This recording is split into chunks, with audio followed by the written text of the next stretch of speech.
Nobody could believe what they were seeing. The gates of Black Ridge Maximum Security Prison were locked. Armed officers stood on every tower. Flashing red and blue lights covered the prison walls. News helicopters circled above like hungry birds. Federal agents rushed through the front entrance carrying boxes marked "Evidence." Every officer inside the prison looked nervous. Some refused to speak. Others stared at the floor. Then came the announcement that shocked the entire country. This prison has been hiding one of the biggest corruption scandals in American history. The words echoed through every hallway. Not because dangerous inmates had escaped. Not because someone had broken into the prison. But because people trusted to protect the prison had secretly been helping criminals for years. Guards, supervisors, office workers, even people at the highest level. Nobody knew who could still be trusted. Millions of dollars had disappeared. Secret phones had entered the prison. Important evidence had vanished. Records had been changed. Witnesses were suddenly too afraid to speak. Then investigators opened one final locked office. Inside was a dusty filing cabinet that should have been empty. Instead, they found a small black notebook. Every page was filled with names. Guard names. Inmate names. Dates. Payments. Secret meetings. And one final name circled in thick black ink. The moment investigators read that last name, the entire room went silent. One agent slowly looked at the prison warden. The warden's face turned completely white. No one said a single word. Because if that name was real, everything people believed about Black Ridge Maximum Security Prison was a lie. But the biggest question was not who wrote the notebook. The biggest question was, who was supposed to destroy it before anyone found it? 6 months earlier, Black Ridge looked like one of the safest prisons in America. Tall concrete walls surrounded the prison from every side. Bright lights stayed on all night. Cameras watched every hallway.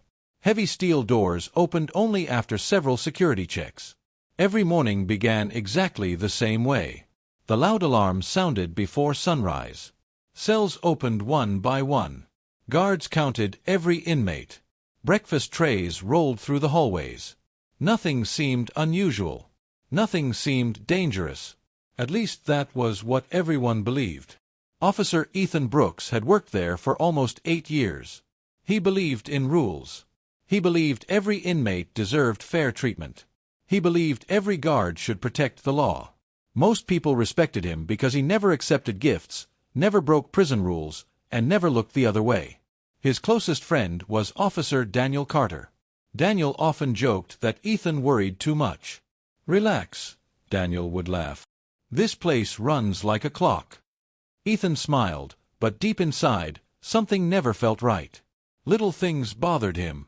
Sometimes expensive watches appeared on guards who could never afford them.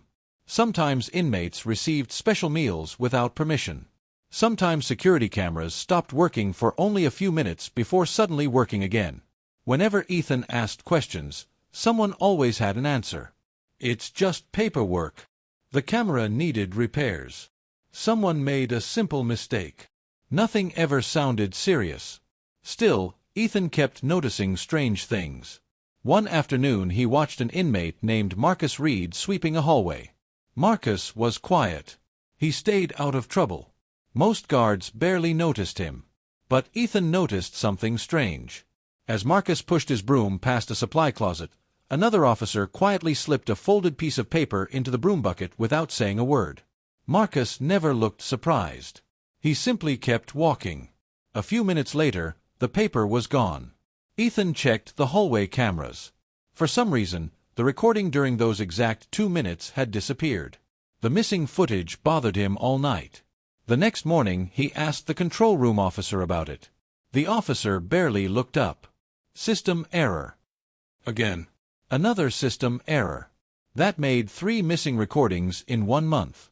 Ethan wrote the dates inside a small notebook he carried in his pocket. He told no one. Days turned into weeks. The strange events became harder to ignore. Packages arrived with missing inspection forms. Locked storage rooms were somehow opened without electronic records. One inmate received visitors far more often than prison rules allowed. Every time Ethan followed the paperwork, someone had already changed it. It was as if invisible hands were cleaning away every mistake before anyone could investigate. Then, late one rainy evening, Ethan finished his shift and walked toward the parking lot. Just before reaching his truck, he heard voices behind the maintenance building. He stepped into the shadows.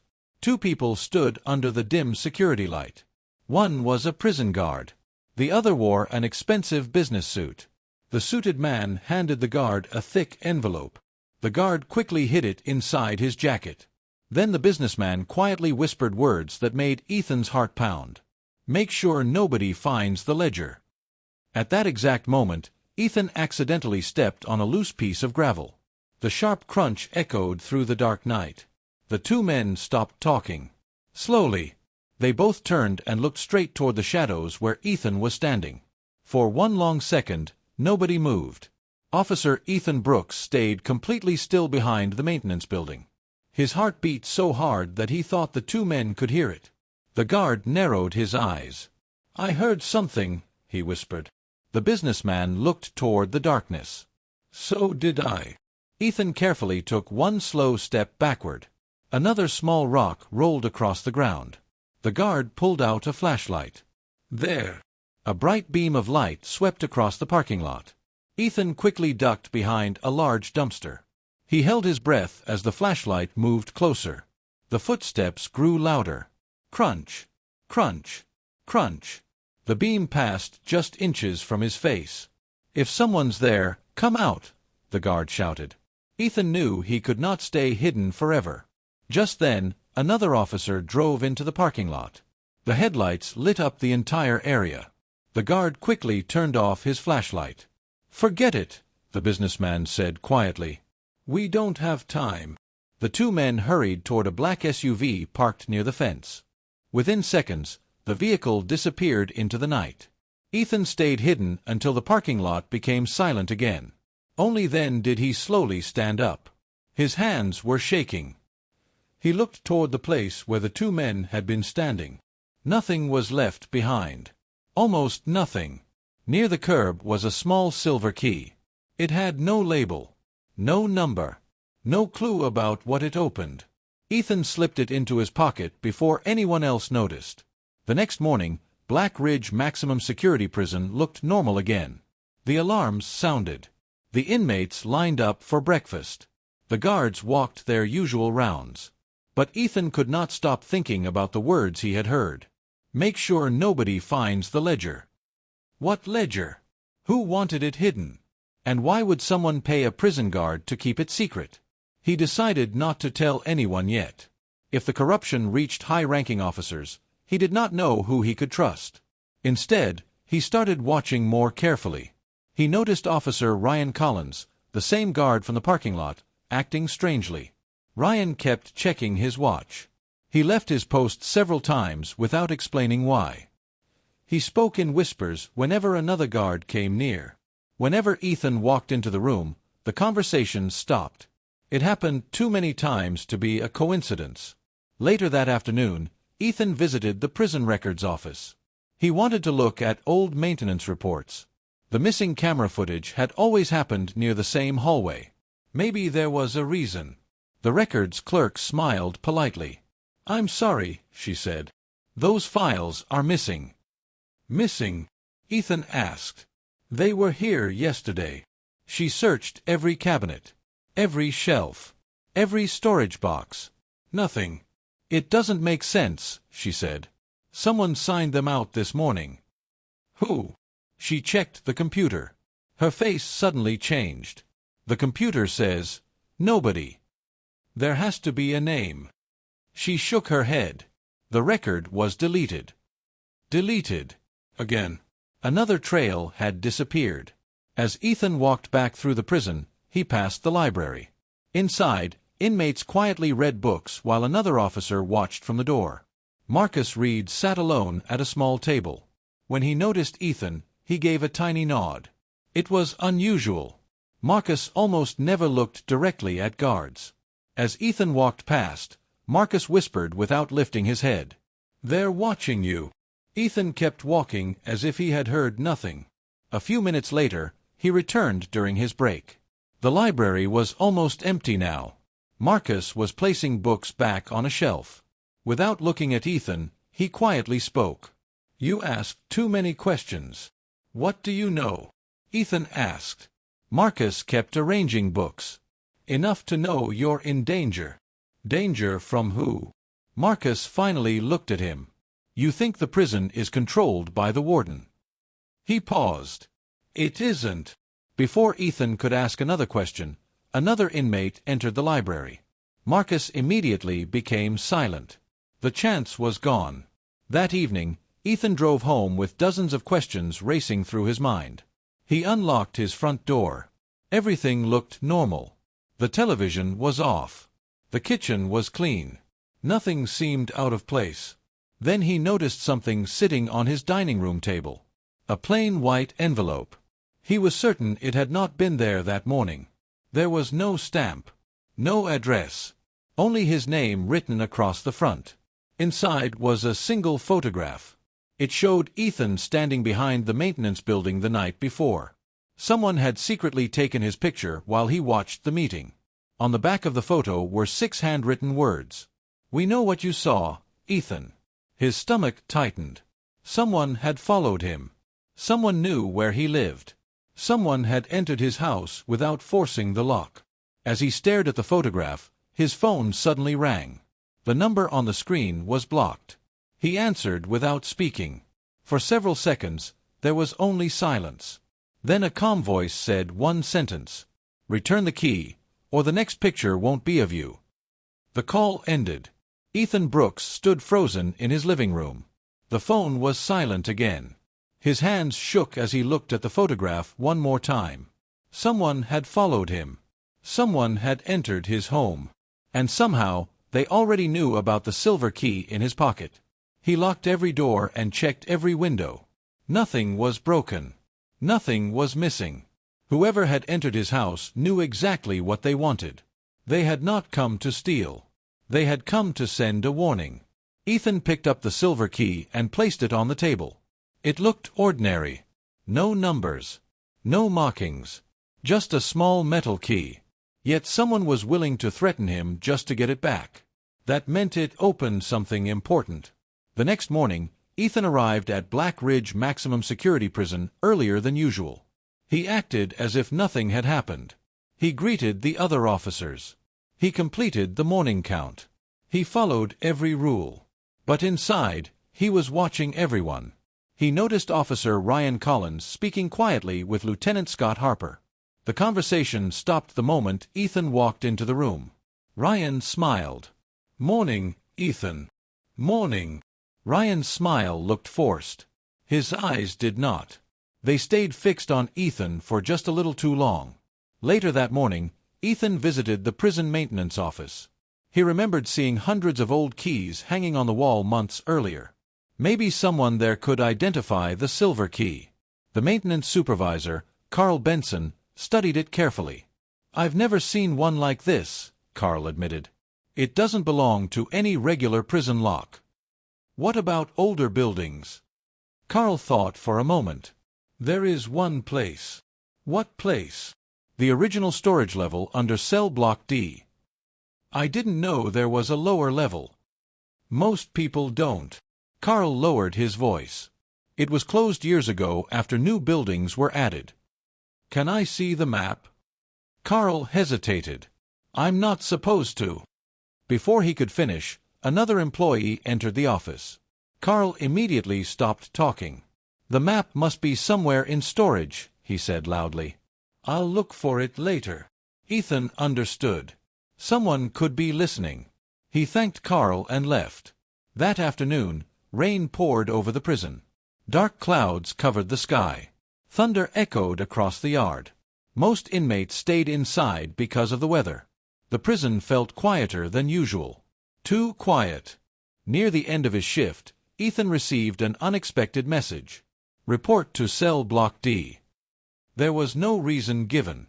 When he arrived, only Marcus Reed was inside the hallway, cleaning the floor. The other guards had stepped away. Marcus quietly pushed his mop closer. "You still have the key," he whispered. Ethan did not answer. "Good. You know what it opens?" Marcus nodded once. "It opens the truth." "What does that mean?" Marcus looked around to make sure they were alone. "My old cellmate worked in the prison laundry." "So?" "He saw guards carrying boxes downstairs late at night." "Downstairs?" Marcus nodded again. "The hidden storage level. What was in the boxes?" "He never found out. But one night, one box broke open." Marcus stopped speaking. His face became serious. "There wasn't money inside." "What was it?" "Prison records." Ethan frowned. "Records? Files? Thousands of them. Why hide files underground?" Marcus leaned even closer. "Because they were changing them." "Changing what?" "Visitor logs. Evidence records. Disciplinary reports. Medical files. Everything." Ethan felt cold. "If someone can change prison records—" Marcus finished the sentence for him. "They can erase almost any crime." Before Ethan could ask another question, the prison loudspeaker suddenly came alive. "Officer Brooks, report to the warden's office immediately." Marcus stepped back and continued mopping as if nothing had happened. Ethan walked away. His mind raced during the entire trip to the administration building. Why did the warden want to see him? Inside the office, Warden Charles Donovan smiled warmly. "Ethan, have a seat." The office looked perfect. Awards covered the walls. Family photos sat neatly on the desk. Nothing seemed suspicious. "I've heard you've been working very hard," Donovan said. "I'm just doing my job. I appreciate officers like you." The warden opened a desk drawer. He removed a folder. "I've recommended you for a promotion." Ethan blinked. "A promotion?" "You've earned it." The offer sounded wonderful. But something felt wrong. The timing was too perfect. Donovan slid the paperwork across the desk. "All you have to do is sign." Ethan looked at the papers. His eyes stopped on one sentence.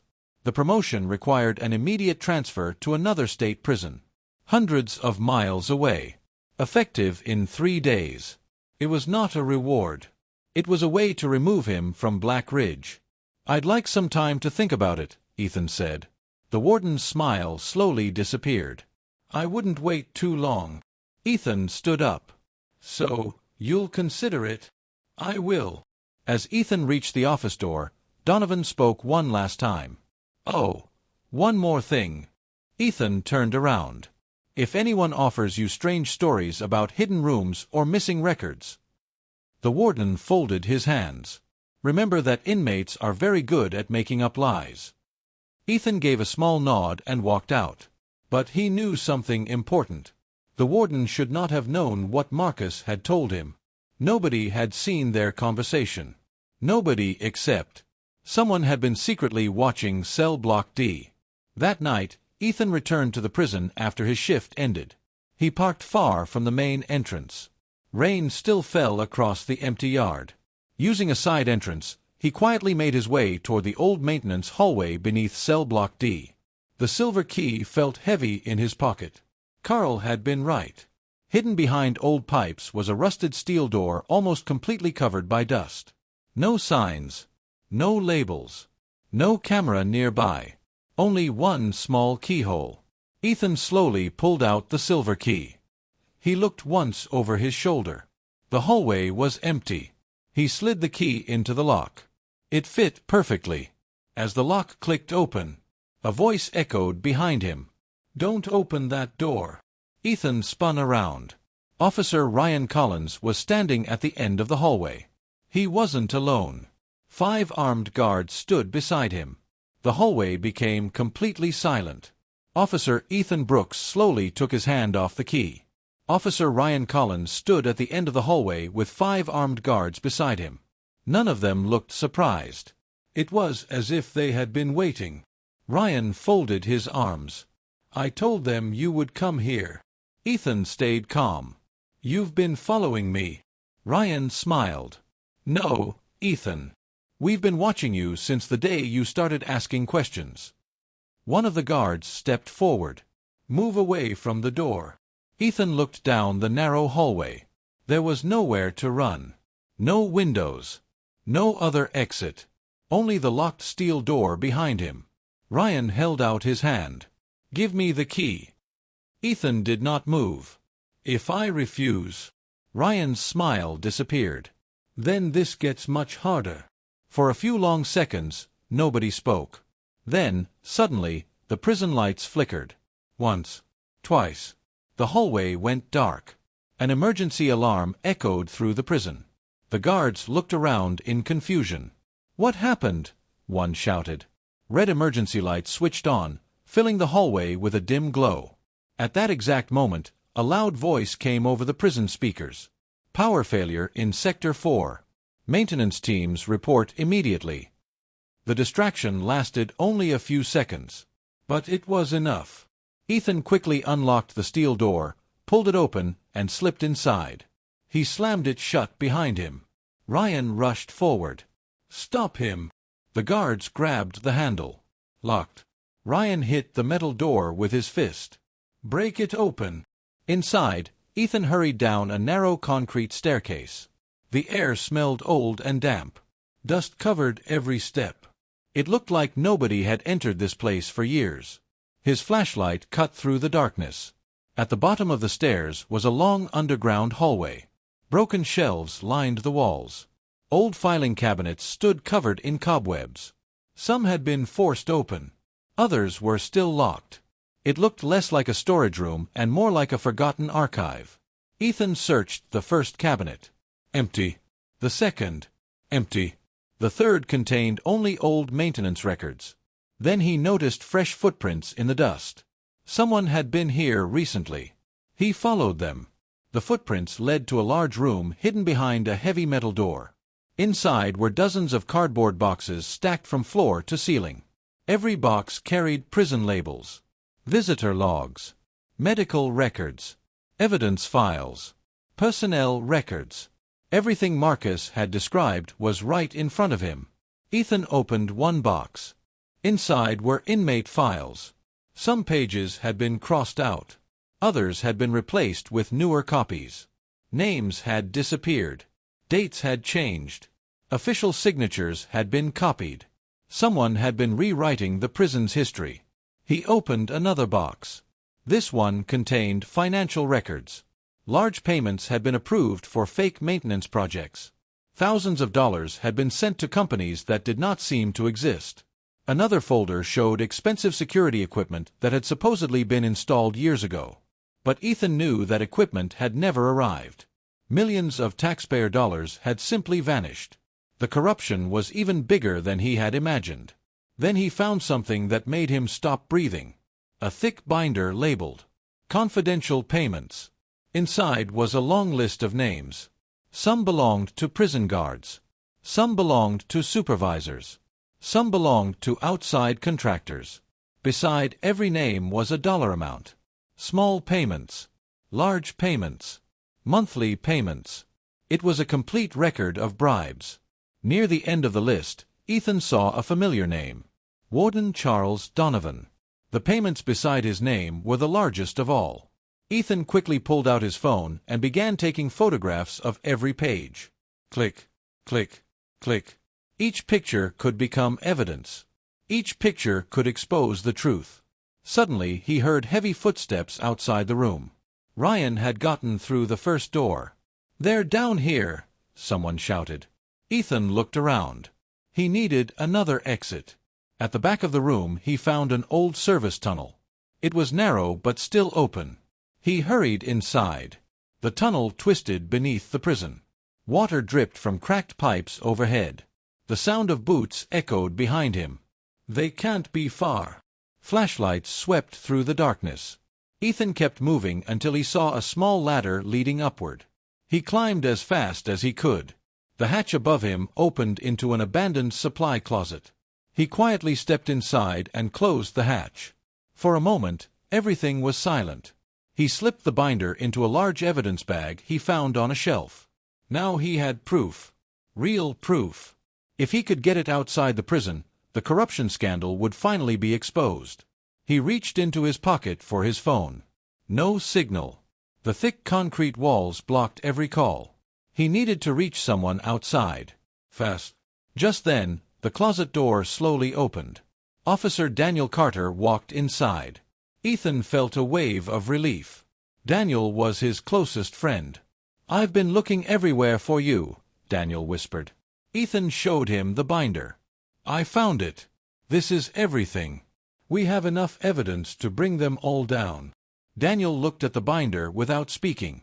His face showed no surprise, only sadness. After a long silence, he quietly closed the closet door and locked it from the inside. Then he slowly pulled out a pair of handcuffs.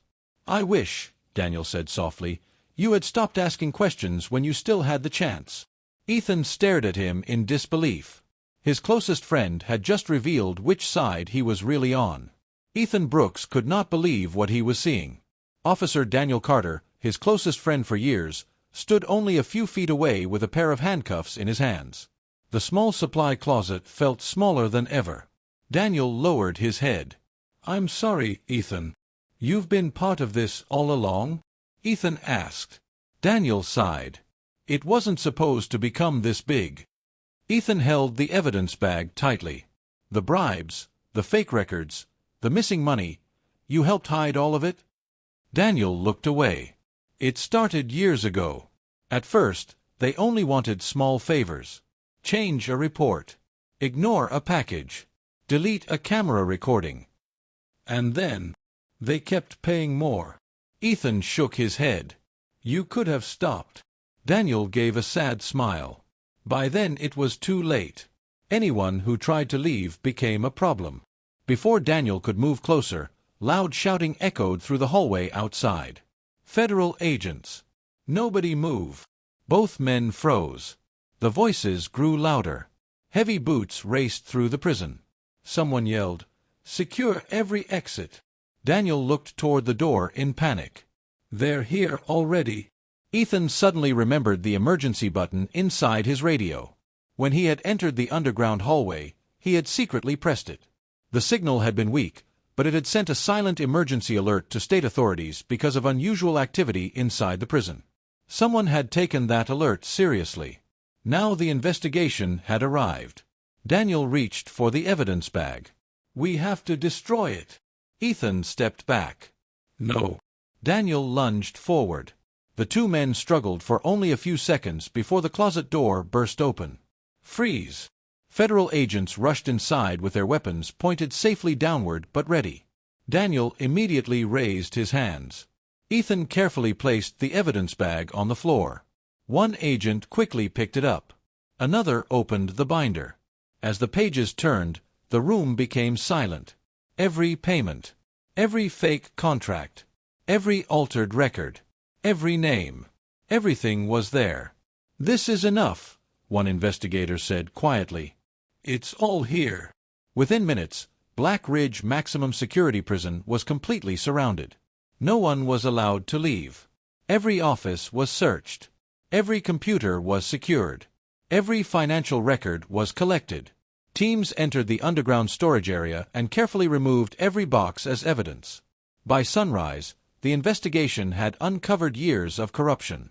Millions of dollars meant to improve prison safety had been stolen. Visitor records had been changed to hide illegal meetings. Evidence had disappeared from criminal cases. Certain inmates had received special treatment in exchange for money. Security systems had been intentionally shut down to allow secret deliveries. The corruption reached far beyond a few dishonest guards. Lieutenant Scott Harper was arrested. Officer Ryan Collins was arrested. Several office workers were arrested. Outside contractors who received fake payments were arrested. Finally, investigators entered Warden Charles Donovan's office. He remained calm as agents showed him the binder. For a moment, he said nothing. Then he slowly removed his badge and placed it on his desk. Without another word, he stood and allowed the agents to place him under arrest. News spread across the country within hours. Television stations interrupted their normal programs. Reporters stood outside the prison walls. People everywhere were shocked that one of America's most secure prisons had been hiding such a massive corruption scandal. Government officials ordered a full review of prison procedures across the state. New security systems were installed. Independent inspectors began making surprise visits. Financial records were checked more often. Camera systems were upgraded so recordings could not be secretly deleted. The hidden underground archive was permanently sealed after every piece of evidence had been removed. Marcus Reed was interviewed by investigators. His information helped explain how the scheme had operated for years. Other inmates who had stayed silent finally came forward. Many admitted they had been too afraid to speak before. Officer Ethan Brooks testified during the investigation. He explained how small warning signs had slowly revealed a much larger crime. He reminded investigators that corruption rarely begins with one huge act. It often starts with small dishonest choices that grow bigger over time if no one stops them. Months later, Ethan stood outside Black Ridge for the last time. The prison looked the same from the outside. The tall walls still stood. The towers still watched over the yard. But inside, everything had changed. New leaders had replaced the old ones. Honest officers had earned back the trust that had been broken. As Ethan walked away, he looked back one final time. He realized something important. The strongest walls in the world cannot protect a prison if honesty disappears from inside them. It was never the concrete that kept Black Ridge safe. It was the people. And once corruption entered through the front door, it almost destroyed everything. Fortunately, one officer chose to keep asking questions when everyone else looked away. That choice uncovered the corruption scandal that rocked a maximum security prison and proved that even the biggest secrets can eventually come to light when someone refuses to give up.